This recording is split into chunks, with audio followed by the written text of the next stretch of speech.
ಸ್ನೇಹಿತರೆ, ಸಪ್ತಶ್ವ ಚಾನೆಲ್ಗೆ ಸ್ವಾಗತ.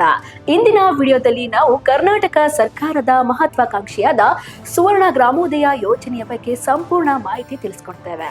ಈ ಯೋಜನೆ 2007ರಲ್ಲಿ ಆರಂಭಗೊಂಡಿದ್ದು ಹಳ್ಳಿಗಳ ಸಮಗ್ರ ಅಭಿವೃದ್ಧಿ ಸಾಧಿಸುವುದು ಇದರ ಮುಖ್ಯ ಗುರಿಯಾಗಿದೆ.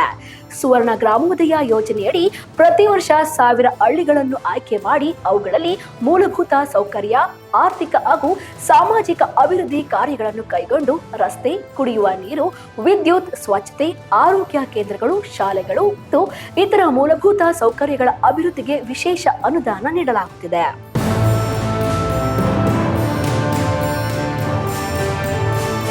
ಪ್ರತಿ ಹಳ್ಳಿಗೂ 1 ಕೋಟಿ ರೂಪಾಯಿ ನೇರ ಅನುದಾನ ನೀಡುವುದರ ಜೊತೆಗೆ ಇತರ ಯೋಜನೆಗಳೊಂದಿಗೆ ಸೇರಿ ಸುಮಾರು 2 ಕೋಟಿ ರೂಪಾಯಿಗೂ ಹೆಚ್ಚು ಅನುದಾನವನ್ನು ಹಳ್ಳಿಗಳ ಅಭಿವೃದ್ಧಿಗೆ ಬಳಸಲಾಗುತ್ತಿದೆ.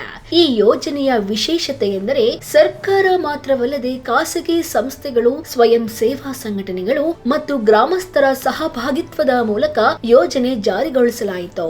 ಇದರಿಂದ ಗ್ರಾಮೀಣ ಜನರು ತಮ್ಮ ಹಳ್ಳಿಯ ಅಭಿವೃದ್ಧಿಯಲ್ಲಿ ನೇರವಾಗಿ ಪಾಲ್ಗೊಳ್ಳುವ ಅವಕಾಶ ಪಡೆದು ಯೋಜನೆಯಡಿ ಶಿಕ್ಷಣ, ಮಹಿಳಾ ಸಬಲೀಕರಣ, ಹಿಂದುಳಿದ ಸಮುದಾಯಗಳಿಗೆ ವಿಶೇಷ ಅನುದಾನ ನೀಡುವ ಮೂಲಕ ಸಾಮಾಜಿಕ ಸಮಾನತೆ ಸಾಧಿಸಲು ಪ್ರಯತ್ನಿಸಲಾಯಿತು. ಆದರೆ ಈ ಯೋಜನೆಯ ಅನುಷ್ಠಾನದಲ್ಲಿ ಕೆಲವು ಸವಾಲುಗಳು ಎದುರಾದವು. ಸಿಎಚ್ಇ ವರದಿ ಪ್ರಕಾರ ಎಲ್ಲ ಹಳ್ಳಿಗಳ ಸಮಗ್ರ ಅಭಿವೃದ್ಧಿ ಸಾಧ್ಯವಾಗಲಿಲ್ಲ. ಅನುದಾನ ಬಳಕೆ, ಕಾರ್ಯಗತಗೊಳಿಸುವಿಕೆ ಮತ್ತು ಫಲಿತಾಂಶಗಳಲ್ಲಿ ಕೆಲವು ಅಸಮರ್ಪಕತೆಗಳು ಕಂಡುಬಂದವು. ಕೆಲವೆಡೆ ಯೋಜನೆ ನಿರೀಕ್ಷಿತ ಫಲಿತಾಂಶ ಸಹ ನೀಡಲಿಲ್ಲ.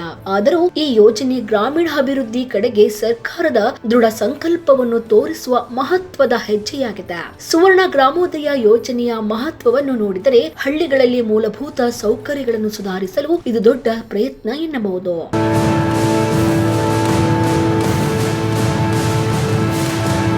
ಗ್ರಾಮೀಣ ಜನರು ಜೀವನ ಮಟ್ಟವನ್ನು ಹೆಚ್ಚಿಸಲು, ಆರ್ಥಿಕ ಚಟುವಟಿಕೆಗಳಿಗೆ ಉತ್ತೇಜನ ನೀಡಲು ಹಾಗೂ ನಗರ ಗ್ರಾಮ ಅಂತರವನ್ನು ಕಡಿಮೆ ಮಾಡಲು ಈ ಯೋಜನೆ ನೆರವಾಗಿದೆ. ಕೃಷಿ, ಸಣ್ಣ ಉದ್ಯಮಗಳು ಮತ್ತು ಸೇವಾ ಕ್ಷೇತ್ರಗಳು ಬೆಳೆಯಲು ಅವಕಾಶ ಸಿಕ್ಕವು. ಗ್ರಾಮೀಣ ಜನರು ತಮ್ಮ ಗ್ರಾಮದಲ್ಲಿಯೇ ಉದ್ಯೋಗಾವಕಾಶಗಳನ್ನು ಪಡೆಯಲು ಈ ಯೋಜನೆಯಿಂದ ಸಾಧ್ಯವಾಯಿತು.